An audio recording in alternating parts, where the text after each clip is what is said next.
Hello and welcome to PlayStation Access. My name is Rob and today we're getting very excited about upcoming open-world mega sequel Ghost of Yōtei. With Sucker Punch's second love letter to feudal Japan almost upon us, we've rounded up every bit of info we can find to ensure you are fully prepared for the game's arrival on the 2nd of October. Here then are 34 things you need to know about Ghost of Yōtei before you play. First things first, Ghost of Yōtei takes place in 1603, over 300 years after the events of Ghost of Tsushima. It also follows new character Atsu, that's number 2 by the way, voiced by Erika Ishii of Deathloop and Dragon Age The Veilguard fame. Number 3, rather than being a disgraced samurai like Jin Sakai, Atsu is a ruthless mercenary for hire on a quest for revenge. The locals refer to her as an onryo, or vengeful spirit. Still a ghost then, after all. The thing Atsu wants revenge for is, number 4, the brutal murder of her family at the hands of the Yotei 6, a ruthless criminal gang fronted by Lord Saito. Number 5 is for the other 5 members of the Yotei 6, namely the Snake, the Oni, the Kitsune, the Spider, and the Dragon. If you hadn't already worked it out, now is a good time to mention that we are no longer on Tsushima. Number 6, the game takes place on the island of Ezo, what is now modern-day Hokkaido. Number 7, the word Yotei in the game's title refers to the game taking place under the shadow of Mount Yotei. Bonus thing, Mount Yotei is also known as the female mountain in the Ainu language.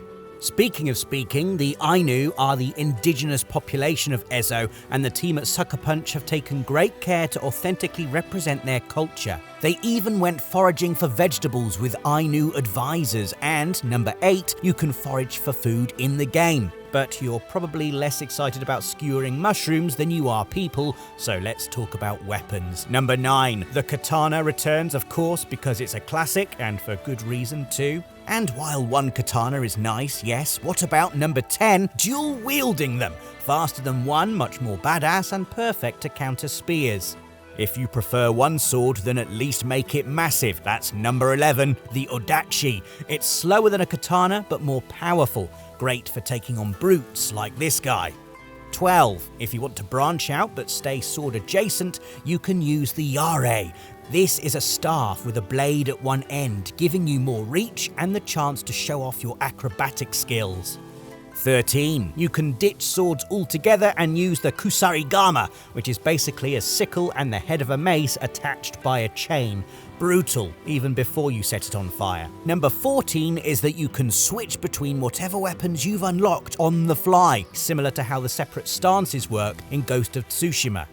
If you're someone who usually mains a stealthy archer build, don't worry, you haven't been forgotten, because number 15, multiple bows are available, as well as pistols and rifles. Number 16, you also have throwable weapons to hand, including kunai, bombs, and even blinding powder. 17, you can also throw weapons, like actual weapons. Pick up a fallen or disarmed enemy's weapon and launch it back at their comrades with lethal consequences. What goes around comes around though, because number 18 is that you can be disarmed as well, so don't get reckless. If you do find yourself in trouble though, just hope and pray for your lupine accomplice to turn up. Number 19 is that a wolf can join you during standoffs, fight by your side in combat, and even revive you when you're down. So, when you're not dismembering the local grunt population, what else can you do? Well, you'll need to prepare for upcoming fights, with 20 unlocking new abilities by finding altars of reflection, and 21 saving up money for new gear by completing bounties.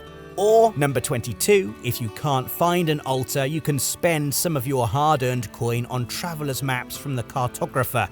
These will lead you to various points of interest. After a long day fighting and exploring, you'll need to rest, so remember number 23, preparing and eating a meal at your campsite gives you perks that last for one in-game day. You might even get a visitor if you're lucky, because number 24, vendors and other allies can stop by your camp to offer new wares and upgrades. Atsu's armor, weaponry and charm selection is customizable, and number 25, you can change these up to make Atsu look and play exactly how you want. When you're ready to set off, you should probably work out where you're going. If you haven't got an objective card you want to follow, then grab number 26, your spyglass, and take a look around for something interesting in the distance. Of course, you might pick something really far away, but you can always speed up by doing number 27, galloping through streams of flowers for a speed boost. When exploring the open world, there is no better companion than number 28, the grappling hook. Yes, it's back. Of course, you might discover Zeni Hajiki while you're out and about. That's a coin-flicking minigame and our number 29. We don't know too much about this yet, but I can already see myself getting completely obsessed. When the day is done, you can return to Atsu's family home. Number 30. To experience it in its former glory, simply hold the touchpad to instantly be transported to when Atsu was a child. Number 31 is the return of the beloved Kurosawa mode, giving the game a cinematic black and white filter, an homage to the style of classic samurai movies, along with an all-new Miike mode named after 13 Assassins director Takashi Miike that pushes the camera closer to the action and amps up the mud and blood. And if you want even more authenticity, you can also play the entire game with number 32, a fully lip-synced Japanese voice track. Number 33, the score is composed by Hollywood's Toma Otoa, mixing Western vibes with Eastern instrumentation. Or you can turn on Watanabe mode for lo-fi beats to explore and chop up bad guys too. As a final treat, number 34 is the confirmed 2026 launch of Ghost of Yotei Legends, a refreshed version of the fan-favourite Ghost of Tsushima multiplayer mode that will once again be offered to owners of the game at no extra cost. We cannot wait. And that was our roundup of 34 things you need to know about Ghost of Yotei before it releases on the 2nd of October for PS5. If you enjoyed this video, give it a like and tell us what you're most excited about in the comments down below.